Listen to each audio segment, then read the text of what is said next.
Now, strikes in Libya, demonstrations in Yemen, Jordan and Syria, and the unrest is still spreading. So are concerns about the future growth of many Middle East economies. Well, joining me now to discuss this is Khalid Howlader, Senior Credit Officer at Moody's. Now, Khalid, my first question, I guess, because today we've really been focusing so much on the European debt crisis, on the banks, on what's happening in Brussels. Sure. How much is this interlinked with GCC banks? Well, the good thing and a weakness also of the Gulf banking system is that it's quite insulated.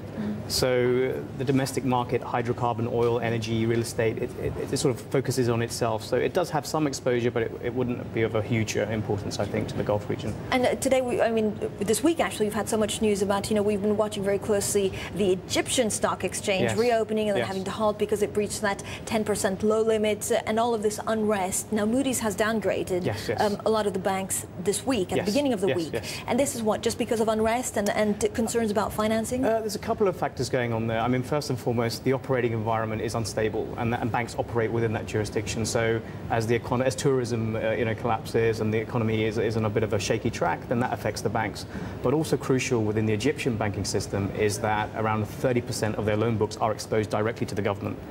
So if the government's in trouble or if there's some sort of disruption there, well, then that's your biggest borrower. And so that puts a big concern. So the banks are pretty much tied into the fate of the government in that regard. And there's still a negative watch. Is it, how much of a concern that if the right steps from the government aren't taken in the next month or month and a half, then we are going to see this problem rolling over and just continue? Yeah, I mean, in sense of the future, there's still a lot of uncertainty. And if somehow, in the near term, they get some stable government, some stable decision making, and they're under a lot of fiscal different pressures, whether it's welfare or education. There's a lot of competing pressures that will occur in the near term. So the banking system's part of that, and if they manage to get stable, if they manage to sort themselves out, well then things will improve. But at the moment, there's still a lot of near-term uncertainty and event risks from our perspective, so we're still sort of keeping it on a negative outlook until we see more clarity in the situation. And in terms of, you follow all the banks from all over the region, is there anything that looks actually more safe at the moment or more attractive, either because actually there's less unrest or just because the banks are stronger in capitalizing themselves? Sure. I mean, it's important when you look across the Middle East, because we've got North Africa, the Levant and the Gulf. And the Gulf is a very different animal. You have basically governments that are not indebted, that are not stressed the same way that European governments are.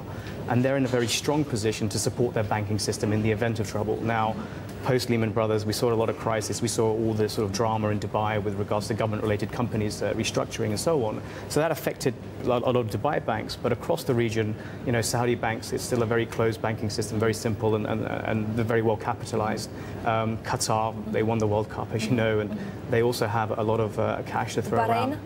Bahrain is obviously the exception in a number of different ways. First and foremost, whereas the others have very strong sovereign wealth funds, Bahrain has very little. That doesn't really offer it much financial buffer. But then also the banking system is like 200–300% of GDP.